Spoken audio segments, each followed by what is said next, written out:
ए ज़ालिम कंहिं ते बि ॾाढो न कर जो ही जहान सदाईं हिकु जहिड़ो न आहे। कंहिं कमज़ोर जी बांह मरोटो ॾेई न बञ, छो त जेकॾहिं उहो कमज़ोर सुभाणे ताक़त में आयो त सभई कसरूं कढंदी। तनमन साफ़ यूट्यूब चैनल जा मुअज़्ज़िज़ नाज़रीन, अस्सलाम वालेकुम। अॼु अव्हांजे ख़िदमत में पेश करे रहिया आहियूं हज़रत शेख सैदी शिराज़ी रहमतुल्लाह अलैह जा नसीहत जा नुक़्ता। हज़रत शेख सैदी शिराज़ी रहमतुल्लाह अलैह जूं ही ॻाल्हियूं, ही नुक़्ता, ही गुफ़्ता तमामु घणो क़ीमती अनमोल आहिनि। त अचो हलूं था हज़रत शेख सैदी शिराज़ी रहमतुल्लाह अलैह जे नसीहत जे नुक़्तनि जे तरफ़। ए ज़ालिम कंहिं ते बि ॾाढो न कर जो ही जहान सदाईं हिकु जहिड़ो न आहे। कंहिं कमज़ोर जी बांह मरोटो ॾेई न बञ, छो त जेकॾहिं उहो कमज़ोर सुभाणे ताक़त में आयो त सभई कसरूं कढंदी।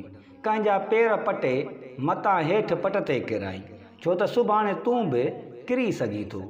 पोइ न पाण उथी सघंदे न उथारण वारा ई लहंदे। भरियल खज़ाननि खां बहितर आहे त दोस्तनि जी दिलि वठिजे।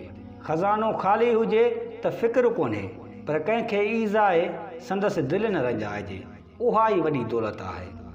कंहिंजी जाइज़ हाजत पूरी करण में देरि न कजे, छो त मतां सुभाणे उन जे पेरनि ते किरणो पवे। ए कमज़ोर इंसान, तूं बि कुझु सह पियो सिख, छो त मतां सुभाणे तोखे बि ताक़त मिले ऐं आज़माइश में पइजी वञे।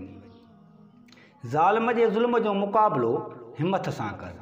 पंहिंजे ॿाहुनि जे बल ऐं हिमत सां ज़ालिम जो ज़ुल्म ख़तमु कर, न त अलाह आॾो दुआ जा हथ खणी ज़ालिम जे ज़ोर ख़तमु करण लाइ दुआऊं घुर। दुआउनि लाइ खयल हथनि जो ज़ोर ताक़त खां बि मज़बूत आहे। मज़लूम जे सुकल चपनि खे चयो त बेफ़िक्र थी मूंझ खे मुल्क में मटा, छो त सुभाणे हिकु ॾींहुं अहिड़ो अचिणो आहे जो ज़ालिम जी ॿटी ई ॿाहिरि ॾिसंदे। जेको रईस सुबुह जो दुहर जे आवाज़ ते मस थो उथे, उनखे कहिड़ी ख़बर त मिसकिन चौकीदार कीअं जागी राति गुज़ारी हूंदी। काफ़िले वारनि मुसाफ़िरनि खे पंहिंजे सामान जी ॻणती हूंदी आहे। हुननि खे उन गॾह जो को फ़िक्र न आहे जेको सामान जो भार खणी किंझंदो थो हले। जेकॾहिं अॼु तूं बीठल आहीं त बेफ़िक्र न रह, कंहिं किरियल खे सहारो ॾेई उथार। इहो शुक्र आहे, कंहिं किरियल खे ॾिसी हुन सां तावन न करणु बेशुक्री आहे।